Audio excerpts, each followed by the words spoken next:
minamahal kong mamamayan, hindi ko gusto na kahit sinong makikipag-usap sa aking kapatid na si Bantugan. Kung sino man na makita kong makipag-usap sa kanya ay papakulong ko o paparusahan ko ng malubha. Nalungkot si Prinsipe Bantugan sa inutos ng kanyang kapatid. Nakita niya ang sarili na parang mayroong nakakahawang sakit. Lahat ay lumalayo sa kanya, kahit ang mga kababaihan, kahit ang mga taong kanyang minamahal. Walang gustong kumausap sa kanya sa takot na baka makulong at maparusahan ng hari. Dahil hindi na niya matagalan ang mga ito, nagpa siya ang prinsipe na lisanin ang kaharian.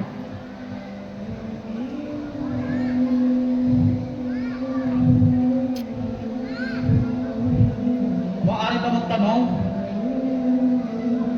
Magandang umaga, kaibigan. Sandali lang. Magandang umaga sa inyong lahat. Bakit niyo ako nilayuan? Wala naman ako nakakahawang sakit.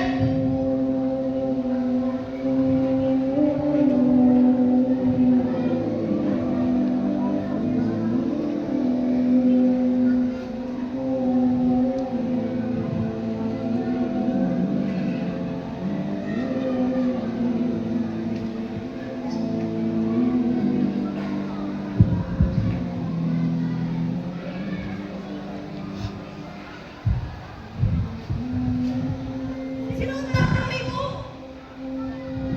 Mukha siyang walang buhay. Ano nga nangyari sa...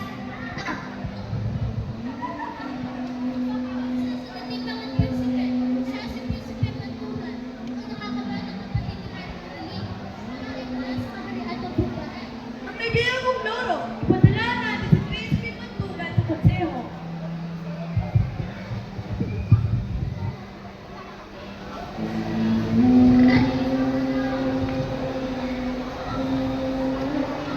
Ano? Bakit? Matawal, halina't kunin natin ang aking kapatid.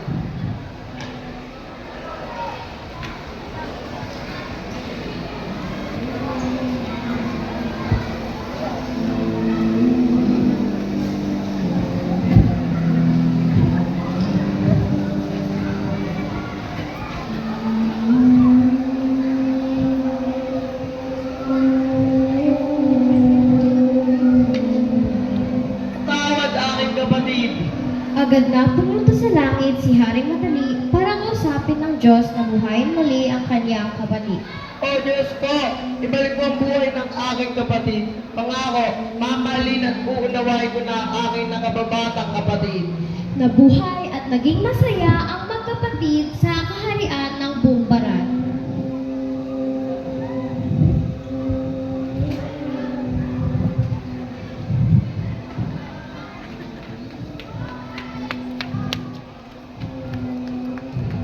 Pumanaw na si Bantugan. Oras na para lusubin natin ang kaharian ng Bumbaran. Mga kawal, maganda kayo para sa digmaan. Lumusob si Prinsipe Vizcayaw sa akalang pumanaw na si Prinsipe Bantugan. Sa kanilang labanan, hindi nila inaasahan na muling nabuhay si Prinsipe Bantugan. Kaya napatay sila lahat ni Prinsipe Bantugan. Labanan sa Bumbaran!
Ayaw mo ba maglubaman?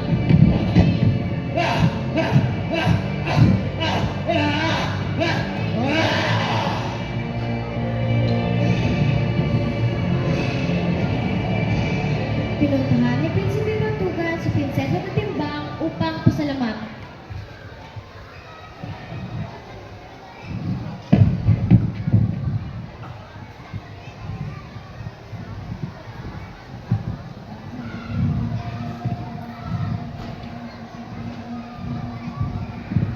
Prinsesa, maaari ko ba malaman ang iyong pangalan? Ikaw pala, Prinsipe Bantugan. Ako pala, si Prinsesa na Timbang. Kumusta ka na? Ito, malakas, masaya, at nagkakaayos na kami ng aking kapatid na si Haring Madali. Salamat sa iyong tulong. Kung hindi dahil sa iyo, hindi ito mangyayari.